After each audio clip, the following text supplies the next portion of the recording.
Welcome back to Hands on Books. I had planned to change the format of the show down to opening one book per episode,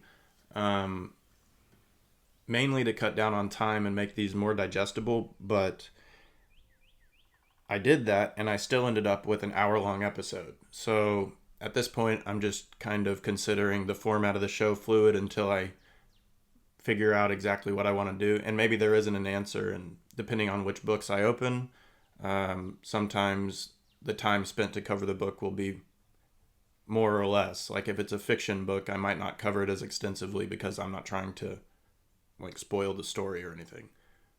So that being said, let's get to this week's episode.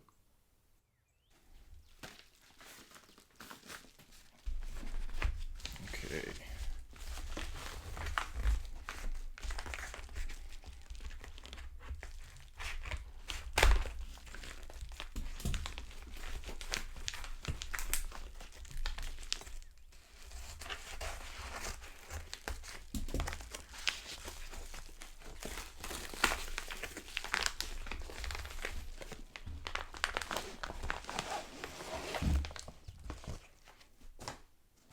Cool. I don't know.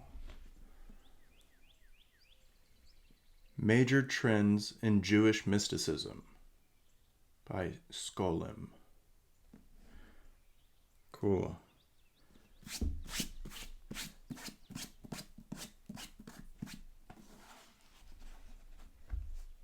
Get the sticker off. I like mysticism in general, but Jewish mysticism and Kabbalah are one of those things, or something that I've only really just kind of squinted at because it's all very intimidating. But then I came across a concept, I think, called Tsimtsum, which I thought was really interesting, and it caused me to go down some rabbit hole online that led to me finding this book as a good introduction to the subject. So let me see if I can.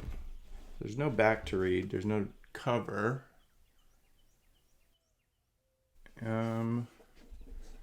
Let's see how it starts.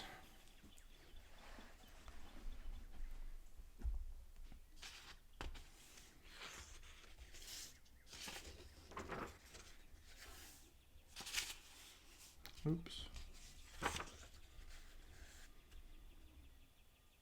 Major Trends in Jewish Mysticism, based on the Hilda Struck lectures delivered at the Jewish Institute of Religion in New York by Gershom Scholem, or Scholem, I don't know how to say that, professor of Jewish Mysticism, the Hebrew University, Jerusalem.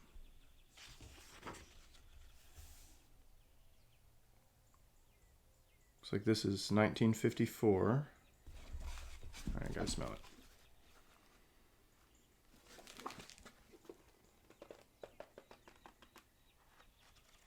It smells great. Different. And sweet. A dedication here to the memory of Walter Benjamin, who lived from 1892 to 1940. The friend of a lifetime whose genius united the insight of the metaphysician, the interpretive power of the critic, and the erudition of the scholar. Died at Port Bou, Spain, on his way into freedom.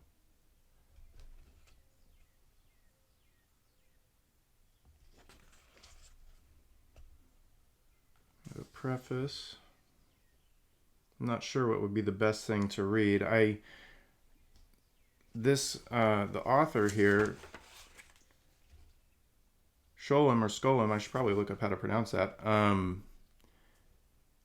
After World War II, this is just from memory, so apologies if I get details wrong, but after World War II, he went and collected a ton of the literature relevant to this subject, to Jewish mysticism, and probably a lot of other subjects involving Judaism, but he went and sort of retrieved all of these potentially or lost or on their way to being lost texts from all over Europe, and was able to sort of systematize the content related to Jewish mysticism so it wouldn't get lost. And I think that's why I sort of picked this book as a good place to start looking into this sort of thing, because it seemed like he really founded the systematic study of the subject himself by doing the work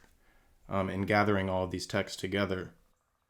So the contents are divided into these lectures. The first one, General Characteristics of Jewish Mysticism.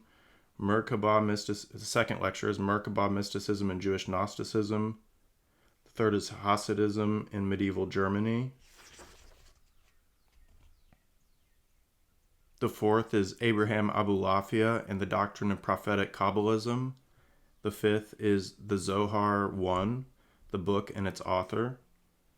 The sixth is the Zohar 2, the Theosophic Doctrine of the Zohar. The seventh is Isaac Luria and his school. The eighth is Sabbatianism and Mystical Heresy. The ninth is Hasidism, the latest phase.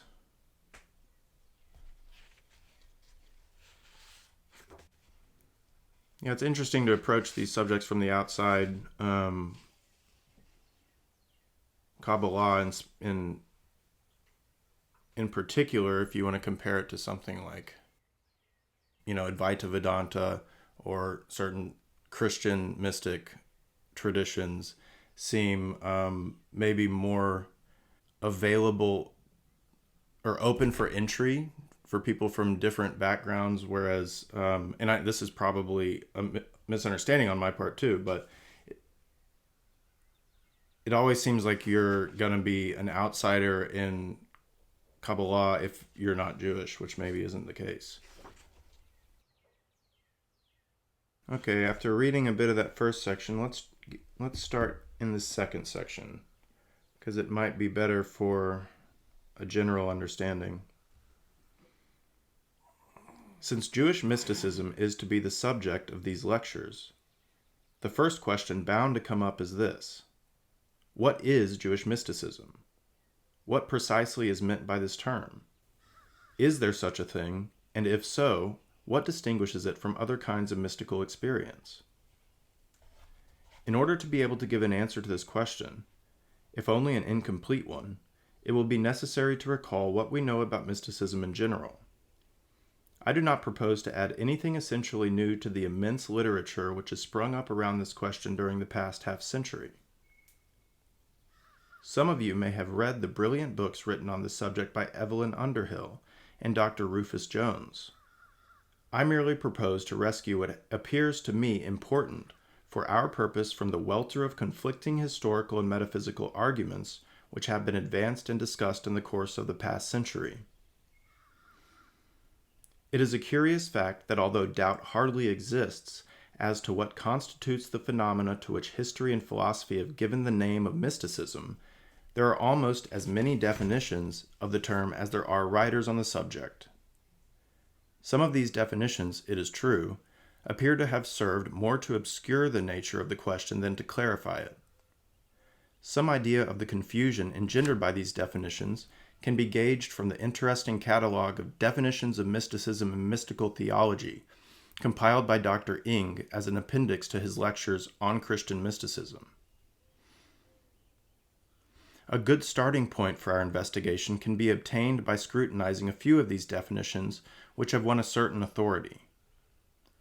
Dr. Rufus Jones, in his excellent Studies in Mystical Religion, defines his subject as follows, quote, I shall use the word to express the type of religion which puts the emphasis on immediate awareness of relation with God, on direct and intimate consciousness of the divine presence. It is religion in its most acute, intense, and living stage, end quote. Thomas Aquinas briefly defines mysticism as cognitio Dei experimentalis, as the knowledge of God through experience. In using this term, he leans heavily, like many mystics before and after him, on the words of the psalmist. Psalm 34, verse 9. O taste and see that the Lord is good. It is this tasting and seeing, however spiritualized it may become, that the genuine mystic desires. His attitude is determined by the fundamental experience of the inner self, which enters into immediate contact with God or the metaphysical reality. What forms the essence of this experience, and how it is to be adequately described, that is the great riddle which the mystics themselves, no less than the historians, have tried to solve. All right, let me check the index to see if that Tsimtsum term is mentioned. Because reading just the Wikipedia entry on that concept is what made me finally just want to get a book on this subject. So here we go. Tsimtsum. 260 to 265. That seems like a big discussion. Let's see what we got.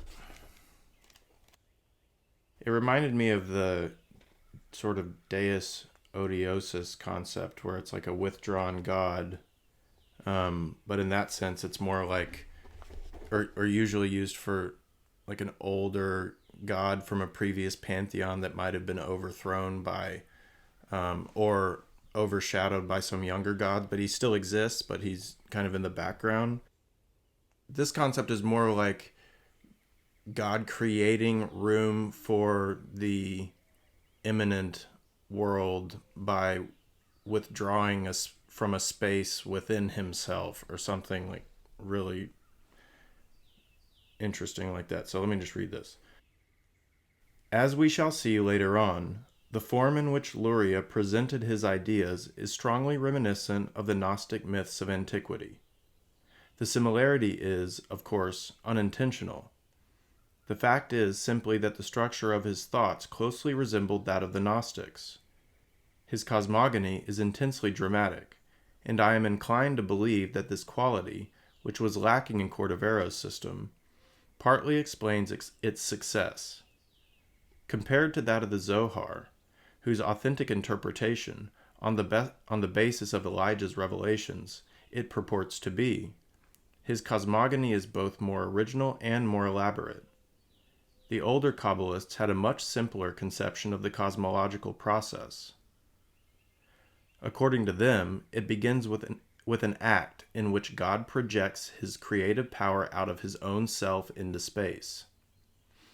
Every new act is a further stage in the process of externalization, which unfolds, in accordance with the emanationist doctrine of Neoplatonism, in a straight line from above downwards. The whole process is strictly one way and correspondingly simple. Luria's theory has nothing of this inoffensive simplicity. It is based upon the doctrine of Tsimtsum, one of the most amazing and far-reaching conceptions ever put forward in the whole history of Kabbalism. Tsimtsum originally means concentration or contraction, but if used in the Kabbalistic parlance, it is best translated by withdrawal or retreat. The idea first occurs in a brief and entirely forgotten treatise which was written in the middle of the 13th century and of which Luria seems to have made use. While its literary original is a Talmudic saying that Luria inverted, he stood it on its head, no doubt, believing that he had put it on its feet. The Midrash, in sayings originating from 3rd century teachers, occasionally refers to God as having concentrated his Shekinah, his divine presence, in the holiest of holies, at the place of the cherubim, as though his whole power were concentrated and contracted in a single point. Here we have the origin of the term Tsimtsum, while the thing itself is the precise opposite of this idea. To the Kabbalist of Luria's school, Tsimtsum does not mean the concentration of God at a point, but his retreat away from a point. What does this mean? It means briefly that the existence of the universe is made possible by a process of shrinkage in God. Luria begins by putting a question which gives the appearance of being naturalistic and, if you like, somewhat crude. How can there be a world if God is everywhere? If God is all in all, how can there be things which are not God? How can God create the world out of nothing if there is no nothing? This is the question. The solution became, in spite of the crude form which he gave it, of the highest importance in the history of later Kabbalistic thought. According to Luria, God was compelled to make room for the world by, as it were, abandoning a region within himself, a kind of mystical primordial space from which he withdrew in order to return to it in the act of creation and revelation. The first act of Ein Sof, the infinite being, is therefore not a step outside, but a step inside, a movement of recoil, of falling back upon oneself, of withdrawing into oneself. Instead of emanation, we have the opposite, contraction. The God who revealed himself in firm contours was superseded by one who descended deeper into the recesses of his own being, who concentrated himself into himself, and had done so from the very beginning of creation. To be sure, this view was often felt, even by those who gave it a theoretical formulation, to verge on the blasphemous. Yet it cropped up again and again, modified only ostensibly by a feeble, as it were, or so to speak. So I like this concept so much. I'm just going to keep reading a little bit and see where it goes. One is tempted to interpret this withdrawal of God into his own being in terms of exile, of banishing himself from his totality into profound seclusion. Regarded this way, the idea of Tsimtsum is the deepest symbol of exile that could be thought of. Even deeper than the breaking of the vessels. In the breaking of the vessels, with which I propose to deal later, something of the divine being is exiled out of himself, whereas the Tsimtsum could come to be considered as an exile into himself. The first act of all is not an act of revelation, but one of limitation. Only in the second act does God send out a ray of his light and begin his revelation, or rather his unfolding as God the Creator, in the primordial space of his own creation. More than that, every new act of emanation and manifestation is preceded by one of contraction and retraction. In other words, the cosmic process becomes twofold. Every stage involves a double strain, i.e., the light which streams back into God and that which flows out from him. And but for this perpetual tension, this ever-repeated effort with which God holds himself back, nothing in the world would exist. There is fascinating power and profundity in this doctrine. This paradox of Tsimtsum, as Jacob Emden said, is the only serious attempt ever made to give substance to the idea of creation out of nothing. Incidentally, the fact that an idea which at first sight appears so reasonable as creation out of nothing should turn out upon inspection to lead to a theosophical mystery shows us how illusory the apparent simplicity of religious fundamentals really is. And, the first thing to come to mind reading that last bit is the perennial question speaking within the confines of like Big Bang Theory is what came before the Big Bang. How do you get this creation into, or what is the expanding universe expanding into? The void around the expanding shape of the immanent universe is expanding into something like, in that concept, I guess it's just no space or like nothing. In this concept, that expansion, that field or fabric that the immanent universe is expanding into is God. And he's made this sort of hollow or pocket available for the world of time and space to exist, in a sense separate from him, but a part of him. It like paradoxically covers all the bases in this really cool way. All right, guys, I've given myself a little bit of time to read a couple of chapters of Scholem's Major Trends of Jewish Mysticism. So, in keeping with the new format, I'm back for some second thoughts on it.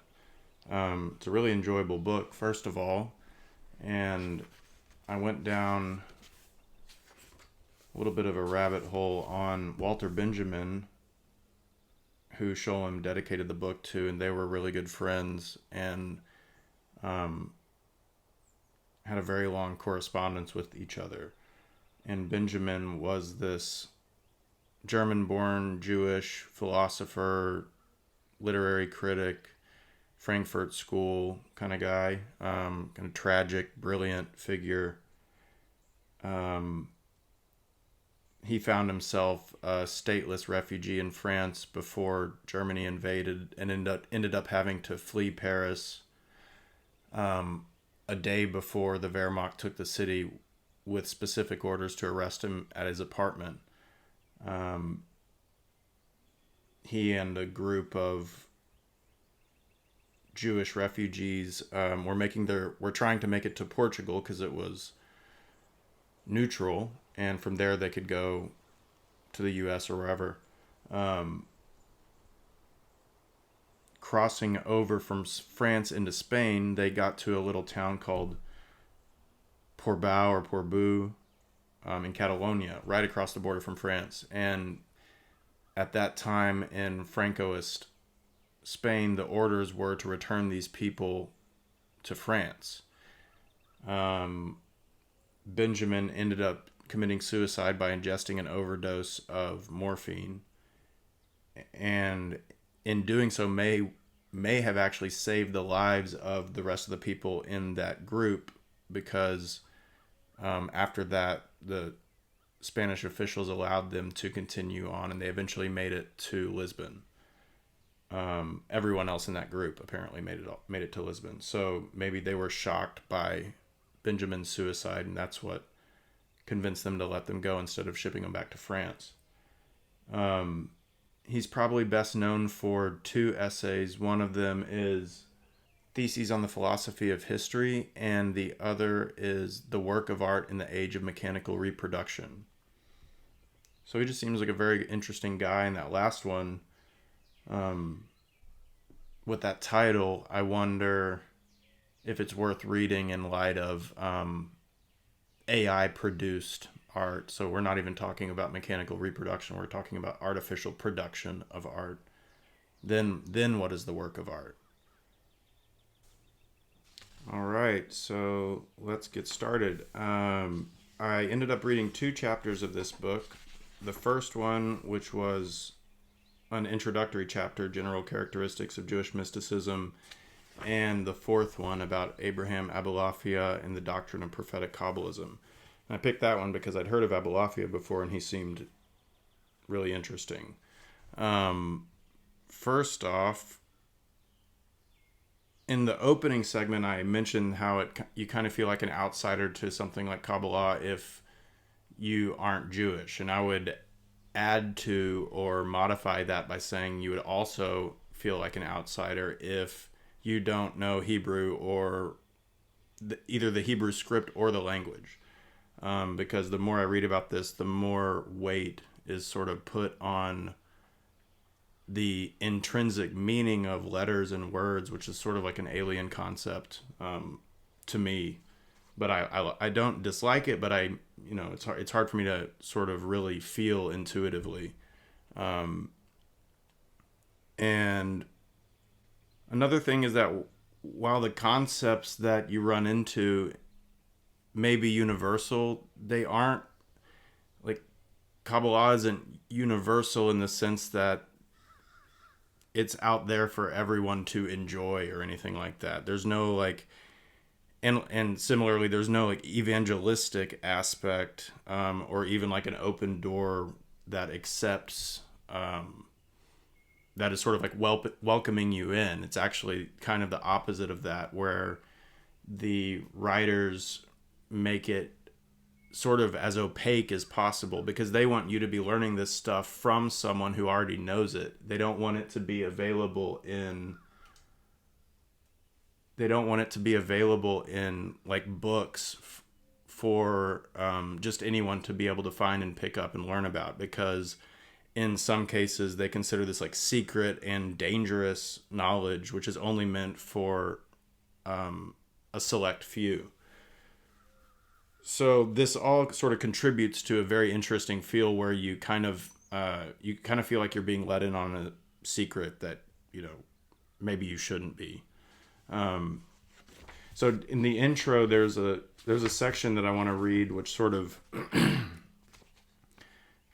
hits on these points, and then we'll compare Abulafia to these more general patterns in Jewish mysticism. So this is from chapter 1. It is well known that the autobiographies of great mystics who have tried to give an account of their inner experiences in a direct and personal manner are the glory of mystical literature. These mystical confessions, for all their abounding contradictions, not only provide some of the most important material for the understanding of mysticism, but many of them are also veritable pearls of literature. The Kabbalists, however, are no friends of mystical autobiography. They aim at describing the realm of divinity and the other objects of the contemplation in an impersonal way, by burning, as it were, their ships behind them. They glory in objective description and are deeply averse to letting their own personalities intrude into the picture. The wealth of expression at their disposal is not inferior to that of their autobiographical confreres. It is as though they were hampered by a sense of shame. Documents of an intimate and personal nature are not entirely lacking, but it is characteristic that they are to be found almost wholly in manuscripts which the Kabbalists themselves would hardly have allowed to be printed.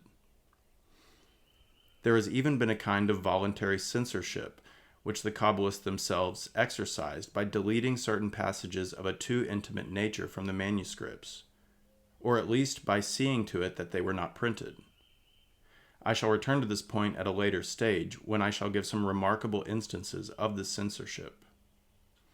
On the whole, I am inclined to believe that this dislike of a too personal indulgence in self-expression may have been caused by the fact, among others, that the Jews retained a particularly vivid sense of the incongruity between mystical experience and that idea of God which stresses the aspects of creator, king, and lawgiver.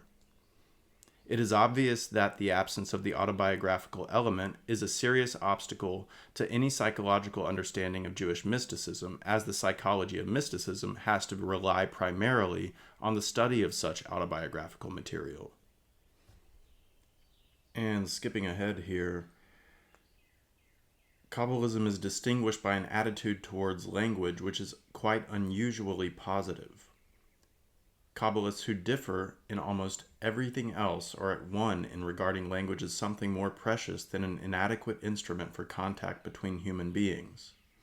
To them, Hebrew, the holy tongue, is not simply a means of expressing certain thoughts, born out of a certain convention and having a purely conventional character, in accordance with the theory of language dominant in the Middle Ages.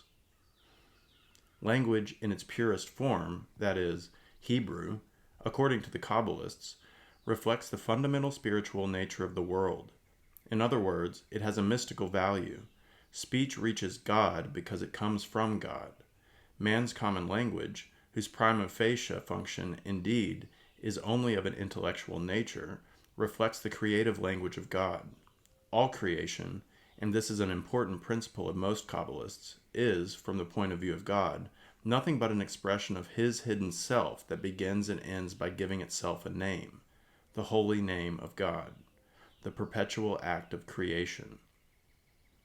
All that lives is an expression of God's language, and what is it that revelation can reveal in the last resort, if not the name of God? And then, later in the chapter,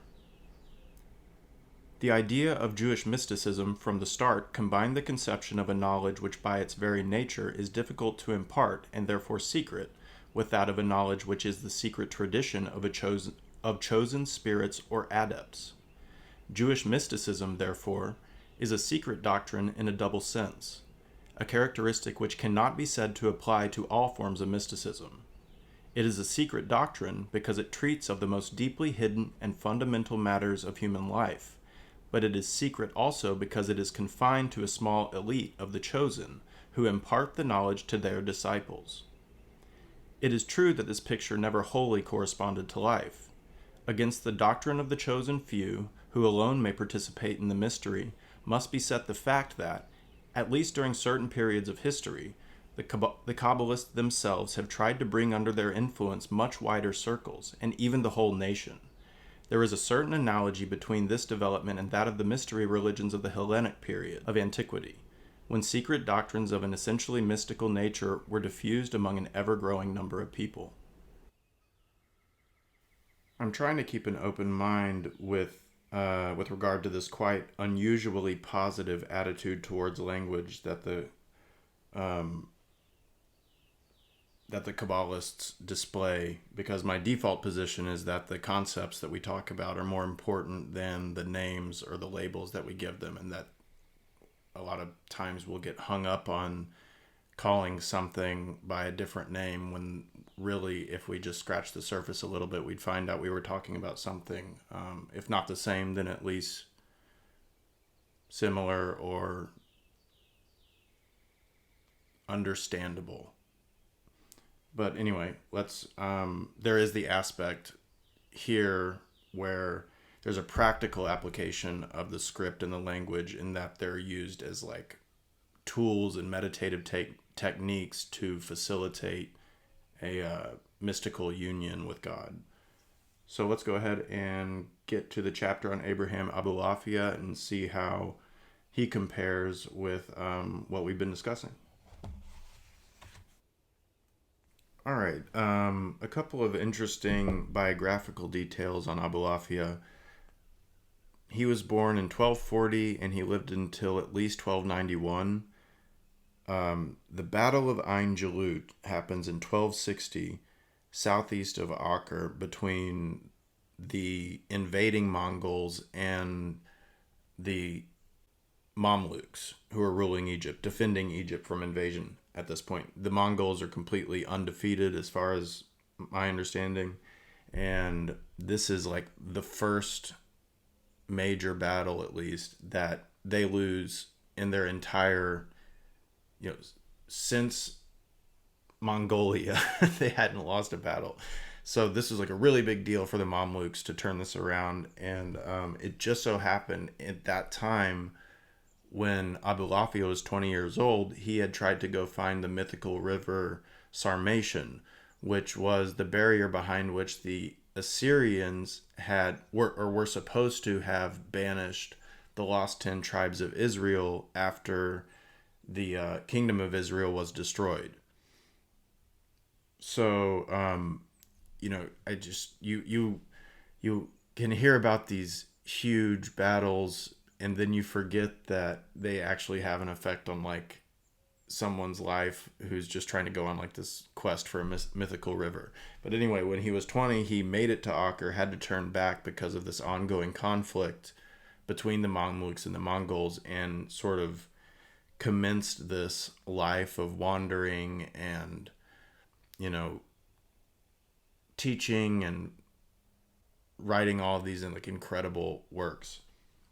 So one of these stories about that I think will sort of bring out his character a little bit is the one about when he went to Rome to try to convert the Pope, even though they told him that they were going to burn him if he did. So let me find Scholem's recounting of that, because it's pretty entertaining.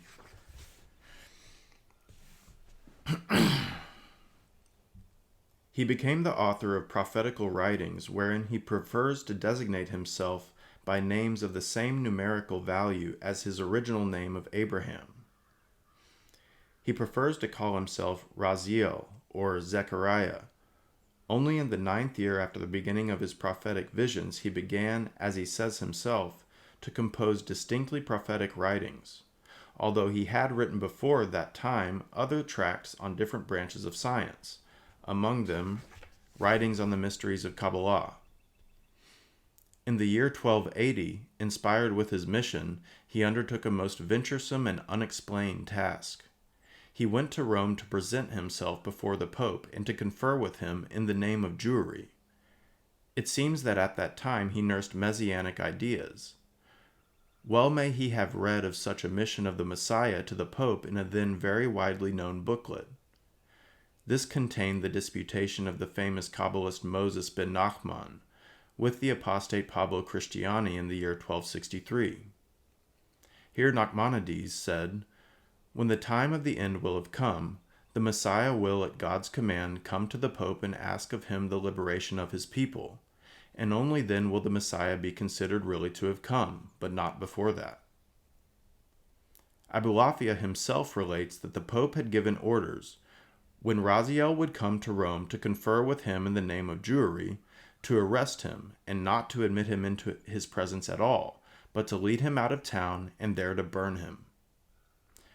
But Abulafia, although informed of this, paid no attention, but rather gave himself up to his meditations and mystical preparations, and on the strength of his visions wrote a book which he later called Book of Testimony, in remembrance of his miraculous rescue.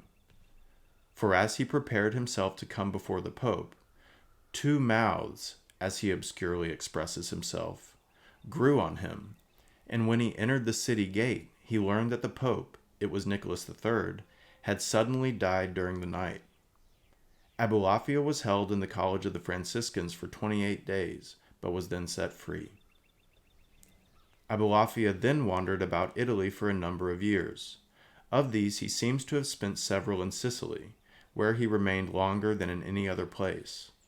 Almost all his extant works were written during his Italian period, particularly between the years 1279 and 1291. We are altogether ignorant of his fate after the year 1291.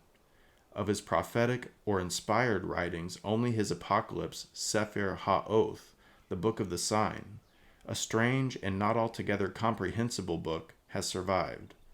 On the other hand, most of his theoretical and doctrinal treatises are still extant, some of them in a considerable number of manuscripts.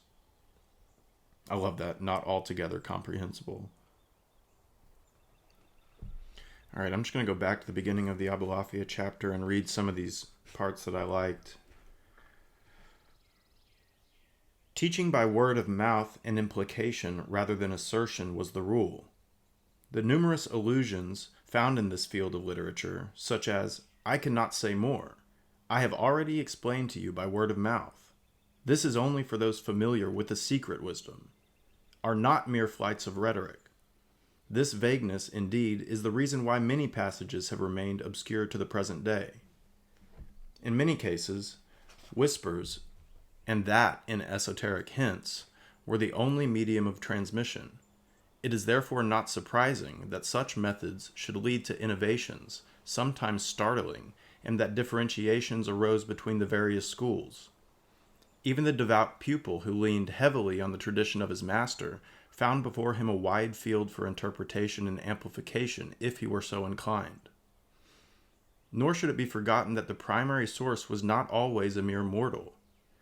Supernatural illumination also plays its part in the history of Kabbalism, and innovations are made not only on the basis of new interpretations of ancient lore, but as a result of fresh inspiration or revelation, or even of a dream.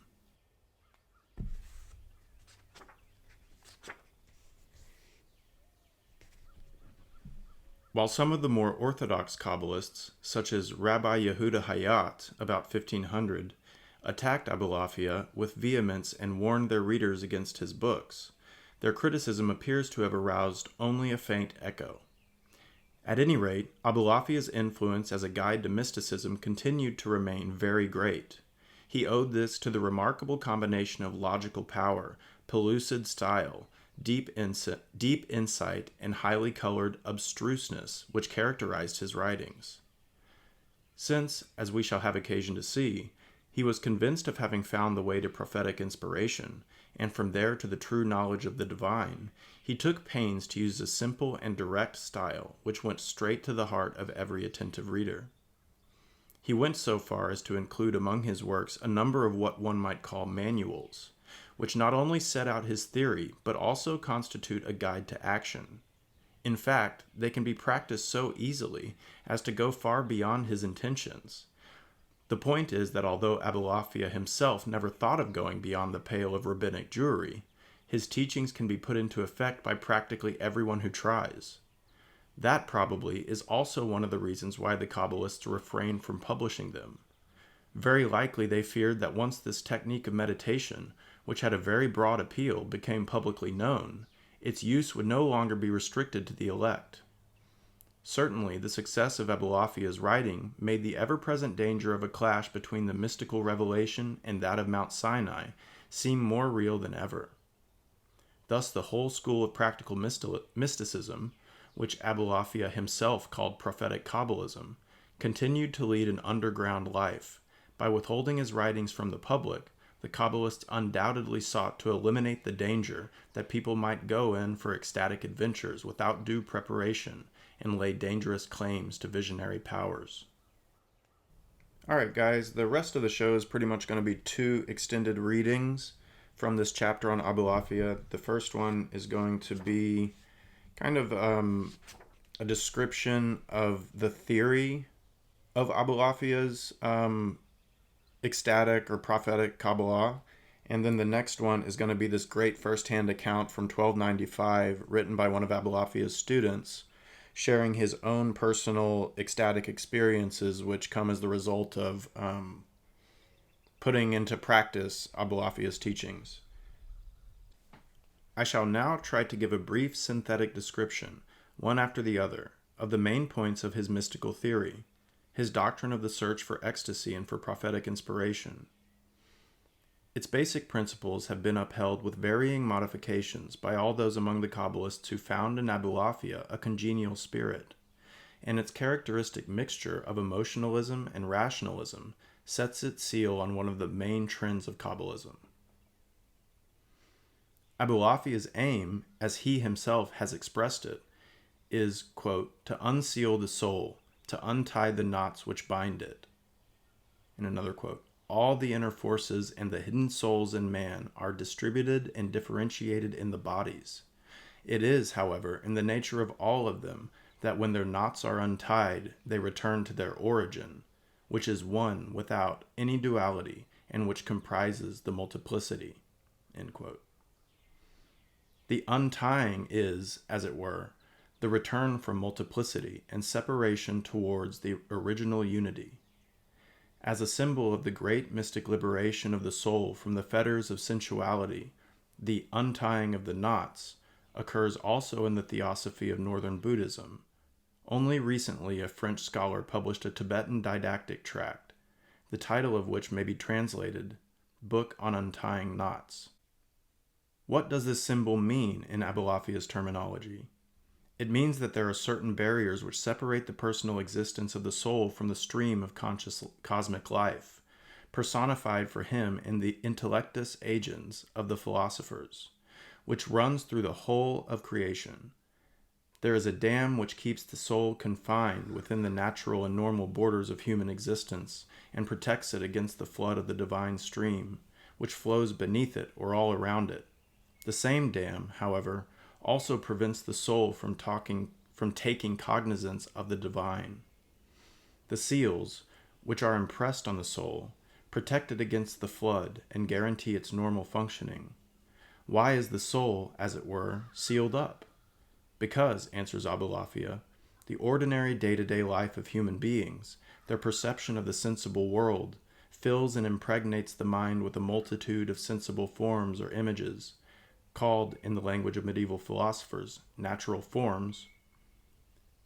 As the mind perceives all kinds of gross natural objects and admits their images into its consciousness, it creates for itself, out of this natural function, a certain mode of existence which bears the stamp of finiteness. The normal life of the soul, in other words, is kept within the limits determined by our sensory perceptions and emotions, and as long as it is full of these, it finds it extremely difficult to perceive the existence of spiritual forms and things divine. The problem, therefore, is to find a way of helping the soul to perceive more than the forms of nature, without its becoming blinded and overwhelmed by the divine light. And the solution is suggested by the old adage, whoever is full of himself has no room for God. All that which occupies the natural self of man must either be made to disappear or must be transformed in such a way as to render it transparent for the inner spiritual reality, whose contours will then become perceptible through the customary shell of natural things. Abulafia, therefore, casts his eyes round for higher forms of perception, which, instead of blocking the way to the soul's own deeper regions, facilitate access to them and throw them into relief. He wants the soul to concentrate on highly abstract spiritual matters, which will not encumber it by pushing their own particular importance into the foreground, and thus render illusory the whole purpose of mental purgation. If, for instance, I observe a flower, a bird, or some other concrete thing or event, and begin to think about it, the object of my reflection has an importance or attractiveness of its own. I am thinking of this particular flower, bird, etc. Then how can the soul learn to visualize God with the help of objects whose nature is of such a sort as to arrest the attention of the spectator and deflect it from its purpose? The early Jewish mystic knows of no object of contemplation in which the soul immerses itself until it reaches a state of ecstasy, such as the Passion in Christian mysticism. Abraham Abulafia is, therefore, compelled to look for an, as it were, absolute object for meditating upon. That is to say, one capable of stimulating the soul's deeper life and freeing it from ordinary perceptions.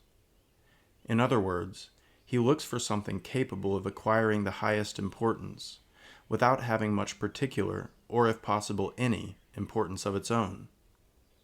An object which fulfills all these conditions he believes himself to have found in the Hebrew alphabet, in the letters which make up the written language. It is not enough, though an important step forward, that the soul should be occupied with the meditation of abstract truths, for even there it remains too closely bound to their specific meaning. Rather is it Abulafia's purpose to present it with something not merely abstract, but also not determinable as an object in the strict sense, for everything so determined has an importance and an individuality of its own. Basing himself upon the abstract and non-corporeal nature of script, he develops a theory of the mystical contemplation of letters and their configurations, as the constituents of God's name. For this is the real and, if I may say so, the peculiarly Jewish object of mystical contemplation, the name of God, which is something absolute, because it reflects the hidden meaning and totality of existence, the name through which everything else acquires its meaning, and which yet to the human mind has no concrete, particular meaning of its own. In short, Abulafia believes that whoever succeeds in making this great name of God, the least concrete and perceptible thing in the world, the object of his meditation, is on the way to true mystical ecstasy. Starting from this concept, Abulafia expounds a peculiar discipline which he calls Hokmath Hat-Seruf, i.e., science of the combination of letters. This is described as a methodical guide to meditation with the aid of letters and their configurations.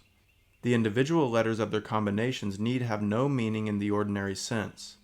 It is even an advantage if they are meaningless, as in that case they are less likely to distract us. True, they are not really meaningless to Abulafia, who accepts the Kabbalistic doctrine of divine language as the substance of reality. According to this doctrine, as I have mentioned in the first lecture, all things exist only by virtue of their degree of participation in the great name of God, which manifests itself throughout the whole creation. There is a language which expresses the pure thought of God, and the letters of this spiritual language are the elements both of the most fundamental spiritual reality and of the profoundest understanding and knowledge. Abulafia's mysticism is a course in this divine language. The purpose of this discipline, then, is to stimulate, with the aid of methodical meditation, a new state of consciousness, This state can best be defined as an harmonious movement of pure thought, which has severed all relation to the senses. Abulafia himself has already quite correctly compared it with music. Indeed, the systematic practice of meditation as taught by him produces a sensation closely akin to that of listening to musical harmonies. The science of combination is a music of pure thought, in which the alphabet takes the place of the musical scale. The whole system shows a fairly close resemblance to musical principles, applied not to sounds but to thought and meditation. We find here compositions and modifications of motifs and their combinations in every possible variety. This is what Abulafia himself says about it in one of his unpublished writings. Quote, "Know that the method of saruf can be compared to music, for the ear hears sounds from various combinations, in accordance with the character of the melody and the instrument. Also, two different instruments can form a combination, and if the sounds combine, the listener's ear registers a pleasant sensation in acknowledging their difference. The strings touched by the right or left hand move, and the sound is sweet to the ear. And from the ear the sensation travels to the heart, and from the heart to the spleen, the center of emotion, and enjoyment of the different melodies produces ever new delight. It is impossible to produce it except through the combination of sounds, and the same is true of the combination of letters. It touches the first string, which is comparable to the first letter, and proceeds to the second, third, fourth, and fifth, and the various sounds combine. And the secrets, which express themselves in these combinations, delight the heart, which acknowledges its God and is filled with ever-fresh joy." End quote. The directed activity of the adept engaged in combining and separating the letters in his meditation, composing whole motifs on separate groups, combining several of them with one another, and enjoying their combinations in every direction, is therefore for Abulafia not more senseless or incomprehensible than that of a composer. Just as, to quote Schopenhauer, the musician expresses in wordless sounds the world once again, and ascends to endless heights and descends to endless depths. So the mystic, to him, the closed doors of the soul open in the music of pure thought, which is no longer bound to sense, and in the ecstasy of the deepest harmonies which originate in the movements of the letters of the great name, they throw open the way to God. This science of the combination of letters and the practice of controlled meditation is, according to Abulafia, nothing less than the mystical logic which corresponds to the inner harmony of thought in its movement towards God. The world of letters, which reveals itself in this discipline, is the true world of bliss. Every letter represents a whole world to the mystic who abandons himself to its contemplation. Every language, not only Hebrew, is transformed into a transcendental medium of the one and only language of God, and as every language issues from a corruption of the aboriginal language, Hebrew, they all remain related to it. In all his books, Abulafia likes to play on Latin, Greek, or Italian words to support his ideas. For, in the last resort, every spoken word consists of sacred letters, and the combination, separation, and reunion of letters reveal profound mysteries to the Kabbalist, and unravel to him the secret of the relation of all languages to the Holy Tongue. All right, let's go ahead and finish this up by reading a first-hand account from one of Abulafia's students. Of the attractive power of these ideas and practices, we possess a very precious testimonial. An anonymous disciple of Abulafia's wrote a book in 1295, apparently in Palestine, in which he set forth the basic ideas of prophetic Kabbalism. Discussing three paths of expansion, i.e., of the progress of the spirit from corporeality to an ever purer spiritual apprehension of objects, he has interpolated an autobiographical account. In it he describes very accurately and without doubt reliably his own development, as well as his experiences with Abulafia and the latter's Kabbalah. He does not name Abulafia, but from the description he gives and the kindred ideas he employs, there can be no doubt to whom he alludes. This book is called Sha'arei Tzedek, Gates of Justice. 4 manuscripts of it are extant, but only 2 of them contain this autobiographical account, which obviously, in the other 2, has fallen prey to that previously mentioned self-censorship of the Kabbalists, who are adverse to confessions of an all too intimate character concerning mystical experiences, and before whom the author deems it necessary to apologize for his candor. I believe it will be a good illustration for what I have been saying if I give the main parts of this account, which in my opinion is of extraordinary psychological interest.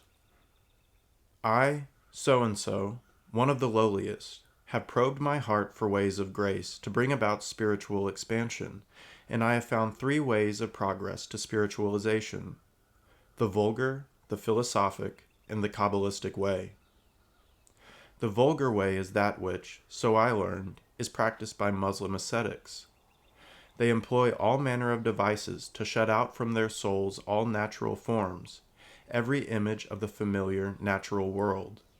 Then, they say, when a spiritual form, an image from the spiritual world, enters their soul, it is isolated in their imagination, and intensifies the imagination to such a degree that they can determine beforehand that which is to happen to us. Upon inquiry, I learned that they summon the name, Allah, as it is in the language of Ishmael. I investigated further, and I found that, when they pronounce these letters, they direct their thought completely away from every possible natural form, and the very letters and their diverse powers work upon them. They are carried off into a trance without realizing how, since no Kabbalah has been transmitted to them. This removal of all natural forms and images from the soul is called with them effacement. The second way is the philosophic, and the student will experience extreme difficulty in attempting to drive it from his soul because of the great sweetness it holds for the human reason, and the completeness with which that reason knows to embrace it. It consists in this: that the student forms a notion of some science, mathematics for instance, and then proceeds by analogy to some natural science, and then goes on to theology. He then continues further to circle round this center of his, because of the sweetness of that which arises in him as he progresses in these studies. The sweetness of this so delights him that he finds neither gate nor door to enable him to pass beyond the notions which have already been established in him. At best he can perhaps enjoy a contemplative spinning out of his thoughts, and to this he will abandon himself, retiring into seclusion, in order that no one may disturb his thought until it proceed a little beyond the purely philosophic, and turn as the flaming sword which turned every way.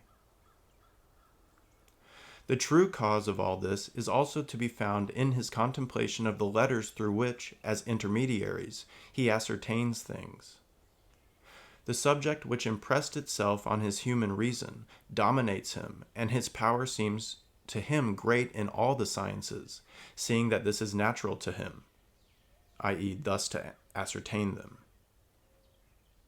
He contends that given things are revealed to him by way of prophecy, although he does not realize the true cause, but rather thinks that this occurred to him merely because of the extension and enlargement of his human reason. But in reality it is the letters, ascertained through thought and imagination, which influence him through their motion, and which concentrate his thought on difficult themes, although he is not aware of this.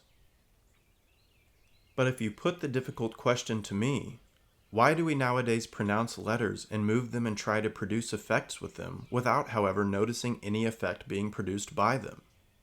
The answer lies, as I am going to demonstrate with the help of Shaddai, in the third way of inducing spiritualization. And I, the humble so-and-so, am going to tell you what I experienced in this matter. Know, friends, that from the beginning I felt a desire to study Torah, and learned a little of it and of the rest of Scripture. But I found no one to guide me in the study of the Talmud, not so much because of the lack of teachers, but rather because of my longing for my home, and my love for father and mother. At last, however, God gave me strength to search for the Torah. I went out and sought and found, and for several years I stayed abroad studying Talmud. But the flame of the Torah kept glowing within me, though without my realizing it. I returned to my native land, and God brought me together with a Jewish philosopher, with whom I studied some of Maimonides' Guide of the Perplexed, and this only added to my desire. I acquired a little of the science of logic, and a little of natural science, and this was very sweet to me, for, as you know, nature attracts nature. And God is my witness, if I had not previously acquired strength of faith by what little I had learned of the Torah and the Talmud, the impulse to keep many of the religious commands would have left me, although the fire of pure intention was ablaze in my heart. But what this teacher communicated to me in the way of philosophy on the meaning of the commandments did not suffice me until the Lord had me meet a godly man, a Kabbalist who taught me the general outlines of the Kabbalah. Nevertheless, in consequence of my smattering of natural science, the way of Kabbalah seemed all but impossible to me. It was then that my teacher said to me, "My son, why do you deny something you have not tried? Much rather would it befit you to make a trial of it. If you then should find that it is nothing to you, and if you are not perfect enough to find the fault with yourself, then you may say that there is nothing to it." But in order to make things sweet to me until my reason might accept them, and I might penetrate into them with eagerness, he used always to make me grasp in a natural way everything in which he instructed me. I reasoned thus within myself: there can only be gain here, and no loss. I shall see. If I find something in all of this, that is sheer gain, and if not, that which I have already had will still be mine. So I gave in, and he taught me the method of the permutations and combinations of letters, and the mysticism of numbers, and the other paths of the book Yetzirah. In each path he had me wander for 2 weeks, until each form had been engraven in my heart, and so he led me on for 4 months or so, and then ordered me to efface everything. He used to tell me, "My son, it is not the intention that you come to a stop with some finite or given form, even though it be of the highest order. Much rather is this the path of the names. The less understandable they are, the higher their order, until you arrive at the activity of a force which is no longer in your control, but rather your reason and your thought is in its control."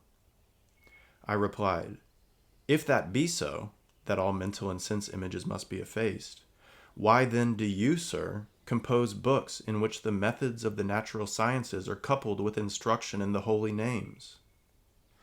He answered, "For you and the likes of you among the followers of philosophy, to allure your human intellect through natural means, so that perhaps this attraction may cause you to arrive at the knowledge of the holy name."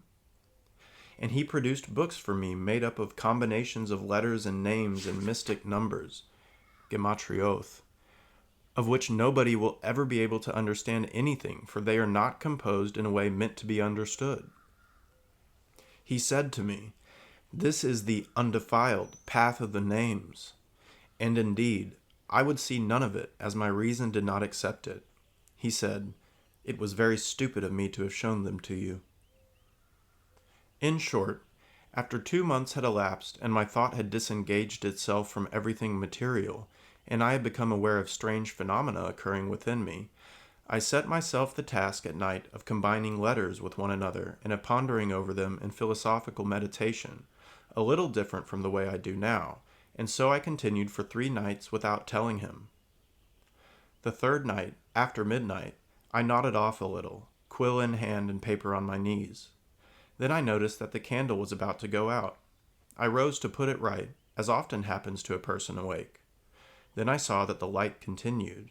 I was greatly astonished, as though, after close examination, I saw that it issued from myself. I said, "I do not believe it." I walked to and fro all through the house, and behold, the light is with me. I lay on a couch and covered myself up, and behold, the light is with me all the while. I said, "This is truly a great sign and a new phenomenon which I have perceived." The next morning I communicated it to my teacher, and I brought him the sheets which I had covered with combinations of letters. He congratulated me and said, "My son, if you would devote yourself to combining holy names, still greater things would happen to you. And now, my son, admit that you are unable to bear not combining. Give half to this and half to that.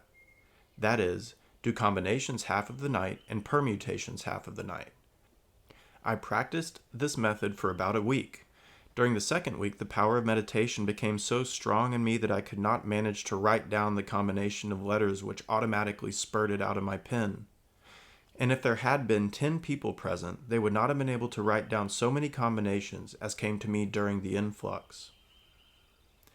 When I came to the night in which this power was conferred on me, and midnight, when this power especially expands and gains strength, whereas the body weakens, had passed, I set out to take up the great name of God, consisting of 72 names, permuting and combining it. But when I had done this for a little while, behold, the letters took on in my eyes the shape of great mountains. Strong trembling seized me, and I could summon no strength. My hair stood on end, and it was as if I were not in this world. At once I fell down, for I no longer felt the least strength in any of my limbs. And behold, something resembling speech emerged from my heart and came to my lips and forced them to move. I thought, perhaps this is, God forbid, a spirit of madness that has entered into me. But behold, I saw it uttering wisdom. I said, this is indeed the spirit of wisdom. After a little while my natural strength returned to me. I rose very much impaired, and I still did not believe myself. Once more I took up the name to do with it as before, and, behold, it had exactly the same effect on me. Nevertheless, I did not believe until I had tried it 4 or 5 times. When I got up in the morning, I told my teacher about it. He said to me, "And who was it that allowed you to touch the name? Did I not tell you to permute only letters?" He spoke on. What happened to you represents indeed a high stage among the prophetic degrees. He wanted to free me of it, for he saw that my face had changed. But I said to him, in heaven's name, can you perhaps impart to me some power to enable me to bear this force emerging from my heart and to receive influx from it? For I wanted to draw this force towards me and receive influx from it, for it much resembles a spring filling a great basin with water.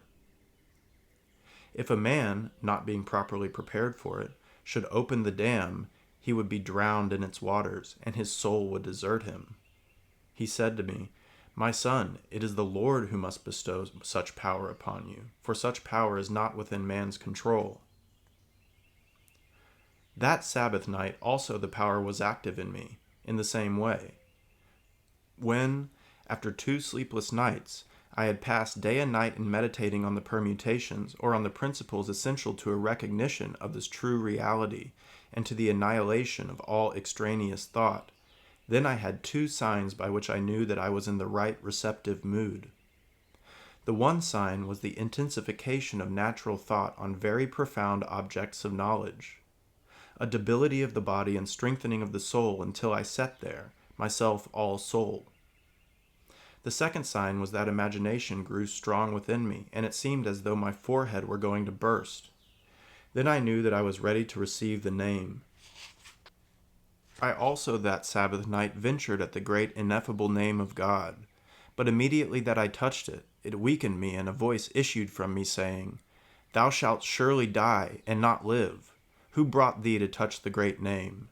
And behold, immediately I fell prone and implored the Lord God, saying, Lord of the universe, I entered into this place only for the sake of heaven, as thy glory knoweth. What is my sin, and what my transgression? I entered only to know thee, for has not David already commanded Solomon, Know the God of thy father and serve him? And has not our master Moses, peace be upon him, revealed this to us in the Torah, saying, Show me now thy way, that I may know thee, that I may there find grace in thy sight. And behold, I was still speaking, and oil like the oil of the anointment anointed me from head to foot, and very great joy seized me, which for its spirituality and the sweetness of its rapture I cannot describe. All this happened to your servant in his beginnings, and I do not, God forbid, relate this account from boastfulness, in order to be thought great in the eyes of the mob, For I know full well that greatness with the mob is deficiency, and inferiority with those searching for the true rank, which differs from it in genus and in species, as light from darkness. All right, guys, that was Major Trends in Jewish Mysticism by Gershom Scholem. Quick note on pricing and quality, and we'll get out of here. I paid $20 for this plus shipping. It's not in great condition, but the pages are unmarked, and it smells great, from 1954, and I've already learned a bunch of cool stuff from it, so I'm satisfied with that. That's going to do it for this week's show. I hope you enjoyed it, and if you did, please consider subscribing and sharing it with your friends. And until next time, happy reading.